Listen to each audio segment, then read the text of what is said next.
First ever factory outlet, Mukunda Jewelries, KPHP, Somajiguda, Kottapet, Khammam. నమస్తే రమగారు. నమస్తే జయ. రమగారు, పంచారామాల గురించి మాట్లాడుకుందాం అనుకున్నాం. ఈరోజు మొదటగా ఏ ఆరామం గురించి చెప్తున్నారు? ద్రాక్షారామం గురించి చెప్పుకుందాం జయ. ఈ ద్రాక్షారామము తూర్పుగోదావరి జిల్లాలో ఉంది. విశాలమైన ప్రాంగణం, ఎంత పెద్దదో, దాని పురాతత్వం కనపడుతూ ఉంటుందన్నమాట. ఆ పాతకాలపు ఇది. అయితే ఈ ద్రాక్షారామంలో ఒక ప్రధానమైన విశేషం, అయ్యవారితో పాటు ఇక్కడ అమ్మవారు కూడా విశేషమైన బంగారు తల్లి ఉంది. అష్టాదశ శక్తి పీఠాలలో ఒకటైన మాణిక్యాంబ అమ్మవారు ఈ దేవాలయంలో ఉన్నారు. వీళ్ళిద్దరూ ఒక్కచోటే వెలిసి ఉన్నారు. అయితే దీన్ని దక్షయజ్ఞ వాటికగా చెప్తారు. దక్షయజ్ఞం ఇక్కడే జరిగిందట, అందుకే ద్రాక్షారామం అని పేరు వచ్చిందంటారు. దక్షయజ్ఞ వాటిక అంటే ఎక్కడైతే సతీదేవి భగ్నమైందో ఆ శరీరంలో ముక్కలు పడ్డాయి కదా, ఒక ముక్క అక్కడ ఉంది. అవయవమే మాణిక్యాంబ అమ్మవారిగా రూపొందుకుంది. 2 అంతస్తుల్లో ఉంటుంది ఈ శివలింగం. ఎంత పెద్దదో, మహా పెద్ద శివలింగం. అయితే శివలింగం పైభాగంలో చారలు నల్లటివి కనపడతాయట. ఈ చారలు ఏమంటారంటే, మొదట ఈయన మన అర్జునుడు శివుడు యుద్ధం చేశారు కిరాతార్జునేయంలో, అప్పుడు కట్టుకున్న పులితోలు తాలూకు చారలు అని చెప్తారట. నల్లని చారలు కనపడతాయి. తెల్లవారుజామునే సూర్యకిరణాలు పడతాయట. 4 గోపురాలు ఉన్నాయి దేవాలయానికి, కానీ ఎంతో పాతబడినట్టు కనపడుతుంది జయ. బాగా మెయింటెనెన్స్ లేదేమో అలా అనిపించింది నాకైతే. నేను 2-3 సార్లు వెళ్ళా. ఎంతో బాగా మెయింటైన్ చేయాలి. మీకు అట్లా అనిపించింది? ఇంకా బాగా మెయింటెనెన్స్ చేయటం లేదు అలా అనిపించింది. గవర్నమెంట్ శ్రద్ధ తీసుకుంటే కనుక పంచారామ యాత్ర ఎంత విశేషంగా చేయొచ్చో వీటిని ఇంకా కొంచెం బాగా ఇంకా గుడ్ మెయింటెనెన్స్ లో ఉంచాలి. మనం అదృష్టవంతులం కదా రమ్మగారు, మన తెలుగు రాష్ట్రంలో ఉంది కాబట్టి. దేవాలయాలు కట్టే బదులు ఇంత పురాతనమైనవి 8-9 శతాబ్దాల మధ్యలో కట్టబడింది. ఇది ఏనాటిది? నిజంగా రమ్మగారు, మీరు అన్న మాటతో జాగ్రత్త తీసుకోవాలి. నేను కూడా ఏకీభవిస్తాను. ఎందుకంటే జాగ్రత్తగా పురాతన ఆలయాల్ని చూసినప్పుడు అబ్బా ఇంకొంచెం చూస్తే శ్రద్ధ వహిస్తే బాగుంటుందేమో అనిపిస్తా ఉంటది. నిజమండి, పరమాద్భుతమైన శిల్పకళ. 4 గోపురాలు 4 పక్కల. ఈ 4 గోపురాలని, ఒక్కొక్క గోపురాన్ని ఒక్కొక్క అమ్మవారు, ఒక శక్తి రక్షిస్తుందని చెప్తారట. ఇక్కడ నిత్యాన్నదానం జరుగుతుంది. అన్ని శిల్పాలే పురాతనమైన శిల్పాలు, ఎప్పటివో. 8-9 శతాబ్దాల మధ్యలో ఈ ప్రాంతాన్ని పాలించిన చాళుక్య భీముడు, ఆయనే ఈ దేవాలయాన్ని నిర్మించాడు. ఇది తొలి కాలం అంటే ముందు ప్రతిష్ఠ జరిగింది. ఎప్పుడు జరిగింది? ఎప్పుడో కృతయుగంలో జరిగినట్టు కథ.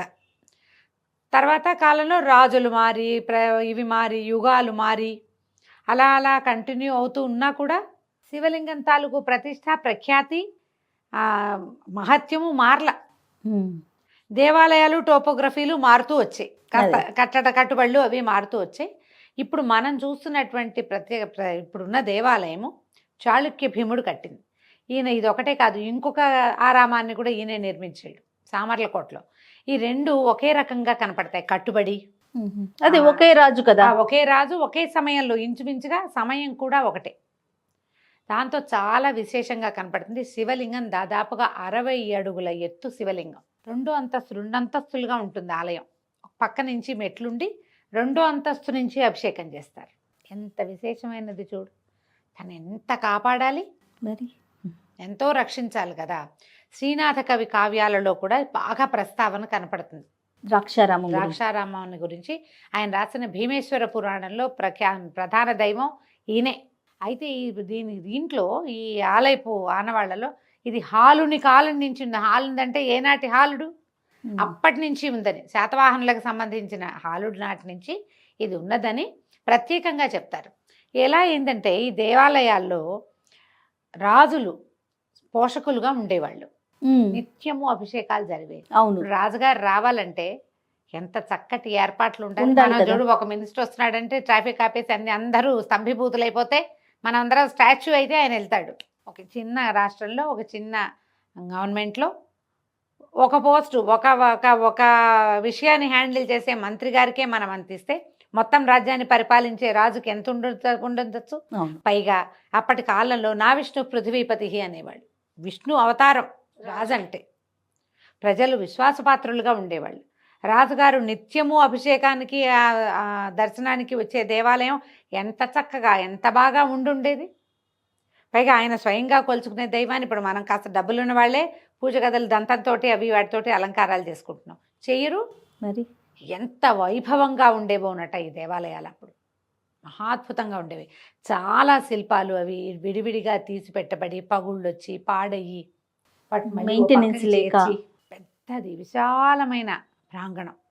ప్రత్యేకంగా గణపతి విగ్రహాలు అవి భలే అందంగా కనపడతాయి.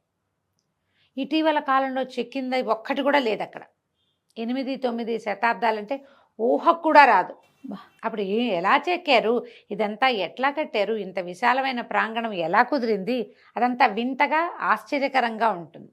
ఈ దేవాలయాల్లో దర్శనము మనకెంత భక్తిని తర్వాత మహాత్మ్యాన్ని కలిగి ఉంటుందో, మన భక్తిని తోటి వెళ్తాం అక్కడ. అవును, దాని ఆ దర్శనం వల్ల మనకి ఏదో ఒక లాభం కూడా ఖచ్చితంగా మనకూడుతుంది. దీంతో పాటుగా ఈ దేవాలయాన్ని ఇంత అద్భుతంగా ఇన్ని వందల సంవత్సరాల నుంచి 1000 సంవత్సరాల పైమాట నుంచి ఇలా చూపించగలిగిన ఆనాటి శిల్పుల ప్రతిభ కనపడుతుంది. ఆనాటి రాజుల పెద్ద మనసు, భగవంతుని పట్ల వాళ్ళకున్న ఆసక్తి అవి అట్లా కనిపిస్తూ ఉంటాయి. తూర్పుగోదావరి జిల్లాకి కనుక వెళ్తే తప్పకుండా దర్శనీయ క్షేత్రాల్లో ద్రాక్షారామాన్ని పెట్టుకోండి.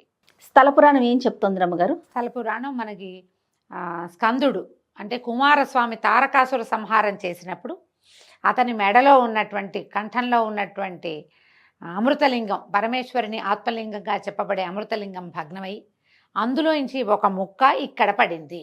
ఆ ముక్క ఇక్కడ పడి, ఇది చిన్న ముక్క పడి అది అట్లా పెద్దది పెరిగిపోతుంటే దాన్ని ఆపటానికి సాంగంగా దేవతలే ఈ ఆలయాన్ని ఇక్కడ ప్రతిష్ఠ చేశారు. మనకి బోర్డు రాసి పెడతారు క్లియర్గా, ఇది ఎన్నో శతాబ్దంలో కట్టబడింది అన్న బోర్డు కూడా. నేను అవి ఫోటోలు కూడా తీసి పెట్టుకున్నాను ఎప్పుడు సంగతో. బోర్డు రాస్తారు కదా, అవునవును, ఏమంటారు, టెంపుల్ హిస్టరీ. ఆ టెంపుల్ హిస్టరీ చదవండి, తెలుసుకోండి. ఇంత దేవాలయం కట్టడానికి ఆనాటి వాళ్ళు అసలు ఏమేమి మెషినరీయా, ట్రాన్స్పోర్టేషనా, ఏమీ లేవు. అవును, అదంతా వీళ్ళు ఎట్లా కట్టారు, ఎట్లా చేశారు అని మనకు ఆశ్చర్యంగానే ఉంటుంది. ఎంత చక్కగా ఉంటుందో. కొద్దిగా పాతగా మాత్రం డెఫినెట్గా ఉంది. ఈయనతో పాటుగా భీమేశ్వర స్వామిగా కొలవబడతాడు ఇక్కడ ఉన్న స్వామి. ఆయనతో పాటుగా అష్టలింగాలు ఇంకా ఉన్నాయి, చాలా లింగాల ప్రతిష్ఠ జరిగింది. అప్పుడట సప్తర్షులు అభిషేకం చేయటానికి గోదావరిని 7 గోదావరిలో నీళ్ళు తీసుకొచ్చారు. అక్కడ అంతర్వాహినిగా గోదావరి ఉన్నది, ఆ దేవాలయం కింద నుంచి ఉంటుందట. సప్త గోదావరి అని పిలుస్తారు ఆ గోదావరిని. అదొకటి చాలా విశేషం కదా. శ్రీనాథ కవి కావ్యాల నిండా ఈయన కనపడతాడు. అయితే ఈ అష్టలింగాలు తర్వాత ఏమో లక్ష్మీనారాయణేమో ఇక్కడ క్షేత్రపాలకుడుగా కనిపిస్తాడు. ఇది సాధారణంగా ఒక దేవాలయం చూడగానే దీనివల్ల మనకేం ప్రయోజనం అనే ఒక మాట వస్తుంది. దేనికోసం దర్శించుకోవాలి అలా ఒకటి క్రియేట్ అయిపోయింది కదా అమ్మగారు. వీసా రావాలి, చిలుకూరు బాలాజీ స్వామి దగ్గరికి వెళ్ళాలి, ఇట్లా అంటే సంతానం కలుగుతుంది, సౌభాగ్యం పెరుగుతుంది, ఇల్లు కట్టుకుంటాం, ఇలాంటివి వింటున్నాం కదా. శివ దర్శనం ఎప్పుడు ఐశ్వర్యకారకము, మోక్షప్రదము. మనకేం కావాలి ఈ జీవితానికి? మనకి అంతే కదా అమ్మగారు. ఈ జీవితానికి కావాల్సింది డబ్బు, అబండెన్స్. ఐశ్వర్యం అంటే ఒట్టి డబ్బే కదా, అన్నీను ఆరోగ్యము, ఐశ్వర్యము సమస్తమైనవి కావాలి. తర్వాత నెక్స్ట్ జన్మ ఉందో లేదో, ఎలా వస్తుందో, మనం ఇప్పుడు చేసిన పచ్చిపాపాలన్నీ ఎలా పరిణమిస్తాయో ఆ భయం ఉంటుందిగా. మోక్షప్రదాత మా పరమేశ్వరుడు. ఈశ్వర దర్శనం ఎక్కడ చేసినా మోక్షమే.